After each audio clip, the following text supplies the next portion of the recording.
Assalamualaikum warahmatullahi wabarakatuh. Alhamdulillahi rabbil alamin, wa bihi nasta'inu ala umuri dunya waddin. Assalatu wassalamu ala asrafil anbiya'i wal mursalin wa ala alihi wa ashabihi ajma'in. Amma ba'du. Jamaah Masjid Agung Al-Azhar yang disayang Allah, pada suatu hari sahabat duduk-duduk bersama Rasulullah Sallallahu Alaihi Wasallam.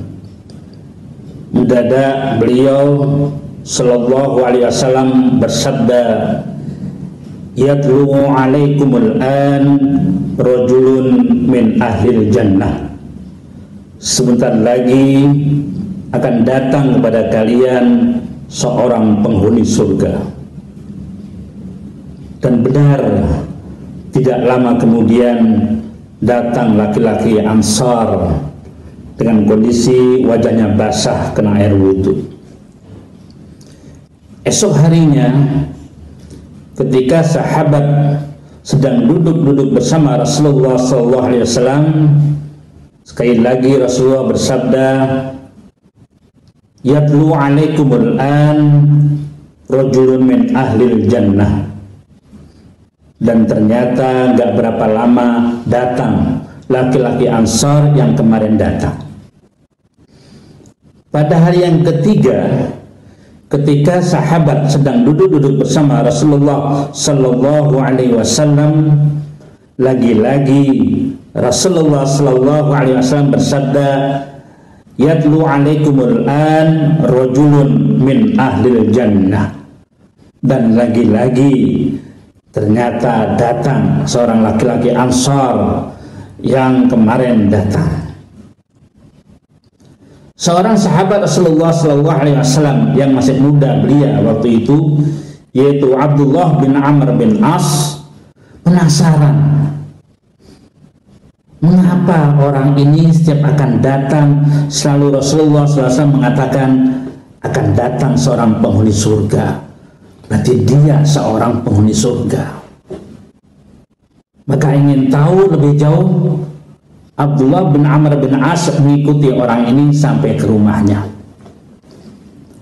Setelah sampai di rumahnya, Abdullah bin Amr bin As berkata kepada dia, "Wahai bapak, saya ada masalah dengan keluarga saya.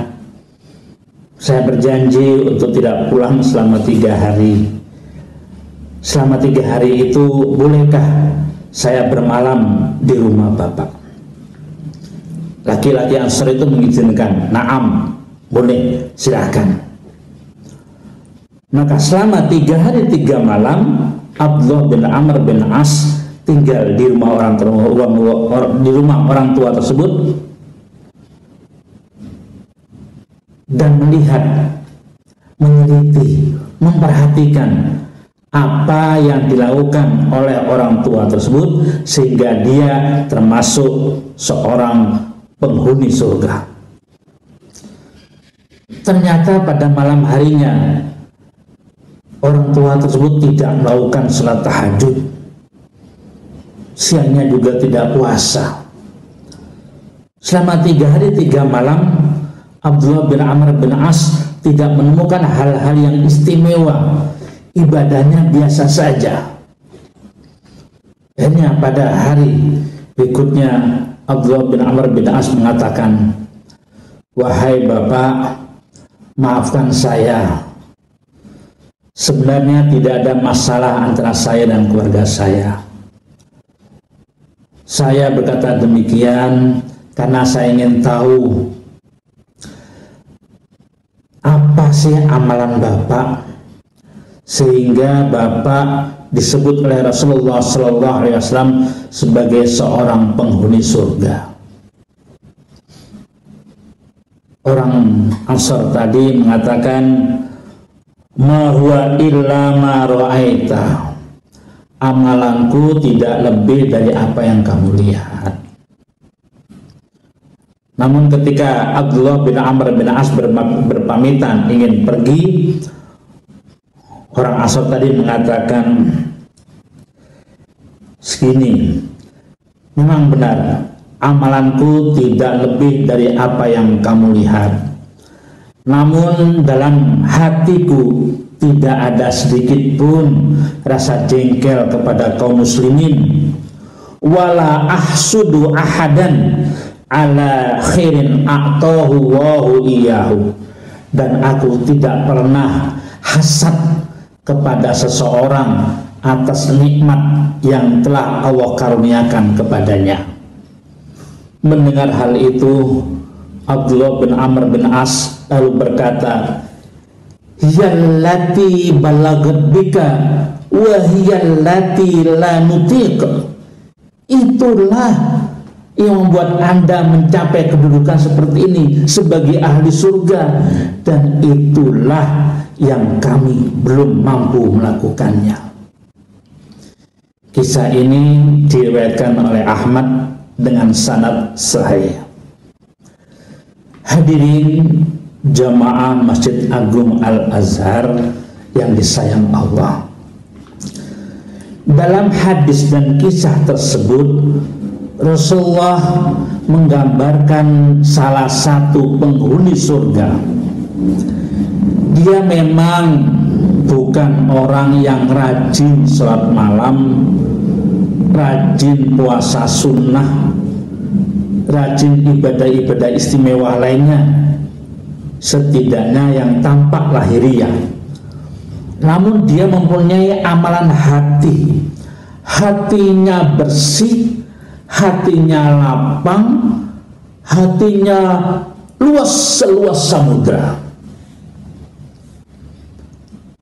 Hati yang bersih inilah di antara syarat untuk bisa masuk surga, sebagaimana disinyalir dalam firman Allah, a'udzubillahi minasyaitonirrajim, bismillahirrahmanirrahim, yauma la yanfa'u malun wala banun illa man atallaha biqalbin salim, yaitu hari di mana tidak manfaat harta dan anak-anak kecuali orang-orang yang menghadap Allah dengan hati yang bersih.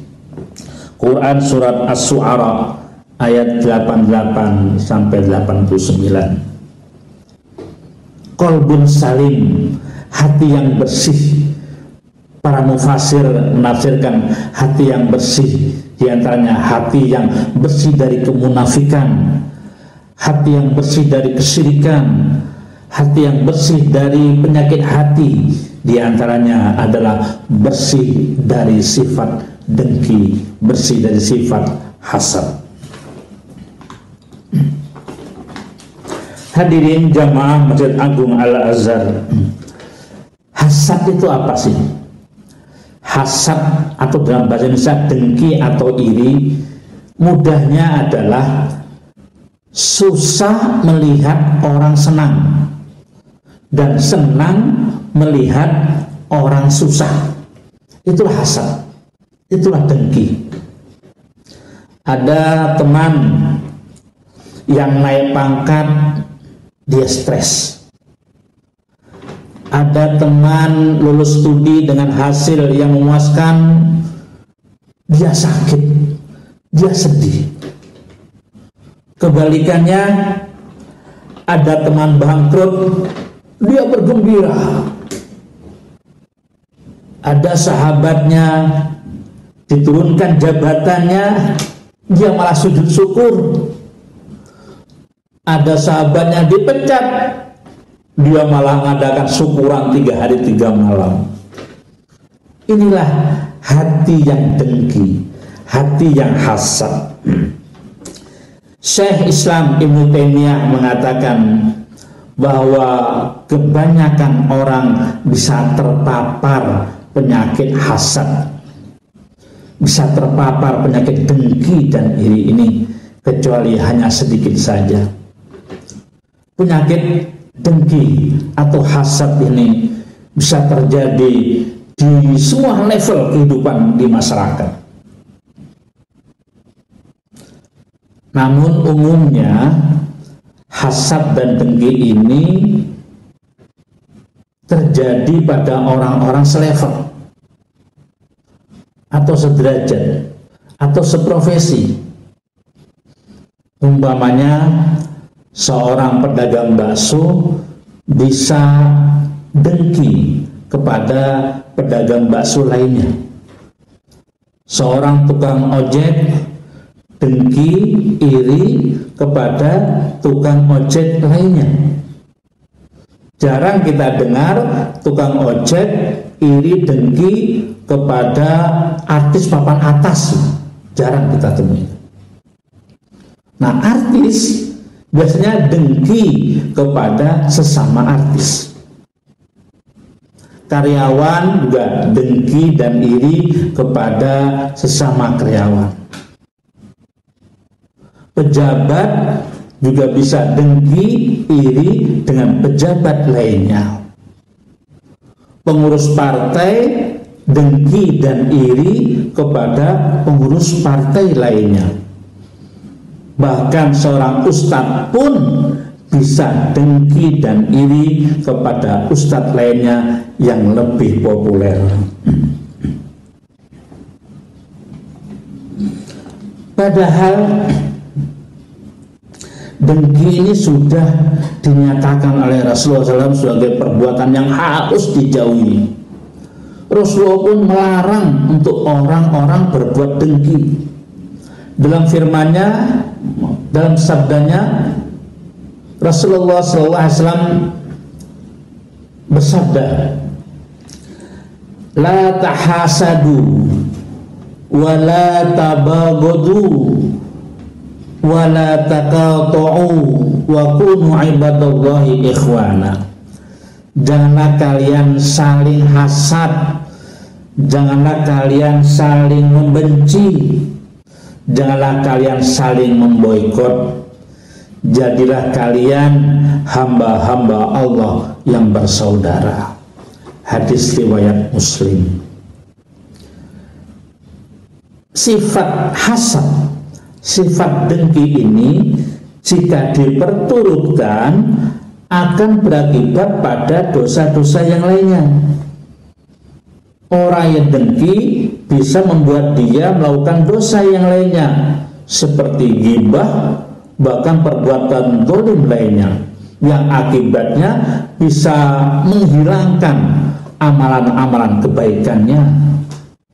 Hal ini disinyalir dalam sabda Rasulullah SAW, "Iyyakum wal hasada, fa innal hasada ya'kulul hasanati kama ta'kulun narul hatoba." Jauhilah olehmu sifat hasad, karena sifat hasad ini bisa melahap kebaikan-kebaikan sebagaimana api melahap kayu bakar. Hadis riwayat Abu Dawud. Memang hadis ini masih diperselisihkan di kalangan ulama. Namun setidaknya menurut Imam Suyuti hadis ini sahih. Menurut Ibnu Hajar Al-Asqalani hadis ini hasan. Hadirin jamaah Masjid Agung Al-Azhar yang disayang Allah, banyak orang mampu melaksanakan sholat tahajud setiap malam. Banyak orang mampu menjalankan sholat sunnah. Banyak orang mampu bersedekah setiap hari. Bahkan banyak orang mampu sering melaksanakan haji dan umroh. Namun sedikit orang yang mampu menjaga hatinya agar hatinya tetap bersih, agar hatinya lapang, agar hatinya luas seluas samudra. Banyak orang mampu meninggalkan perbuatan zina. Banyak orang mampu meninggalkan judi. Banyak orang mampu meninggalkan mabuk-mabukan. Banyak orang mampu meninggalkan korupsi. Namun sedikit yang mampu meninggalkan hasad, meninggalkan dengki dan iri. Lalu bagaimana cara menghilangkan sifat hasad, sifat iri dan dengki agar hati kita bersih, agar hati kita lapang, agar hati kita luas seluas samudra? Ya, harus dengan latihan. Dengan latihan. Yang pertama, meyakini benar tentang takdir Allah.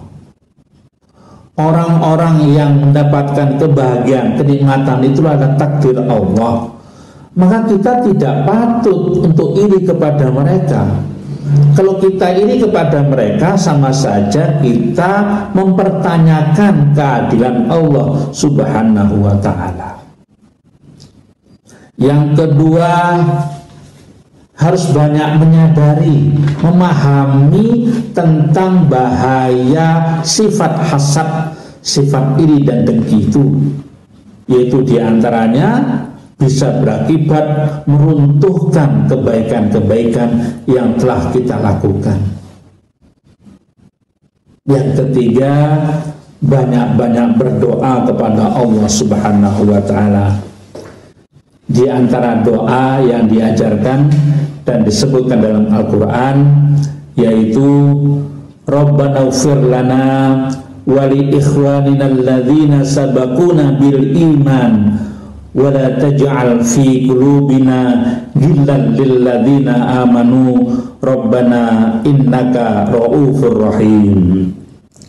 Ya Rabb kami, ampunilah kami dan saudara-saudara kami yang telah terlebih dahulu beriman, dan janganlah Engkau menjadikan dalam hati kami kedengkian kepada orang-orang yang beriman. Wahai Rabb kami, sesungguhnya Engkau Maha Penyantun lagi Maha Penyayang. Mudah-mudahan Allah memberi hidayah dan taufik kepada kita semua. Mudah-mudahan Allah menjaga hati kita agar hati kita selalu bersih, agar hati kita terbebas dari penyakit dengki dan iri, sehingga kita kelak jika berjumpa dengan Allah, kita berjumpa dengan hati yang bersih, dengan qalbun salim. Amin. Wabillahi taufiq wal hidayah. Wassalamualaikum warahmatullahi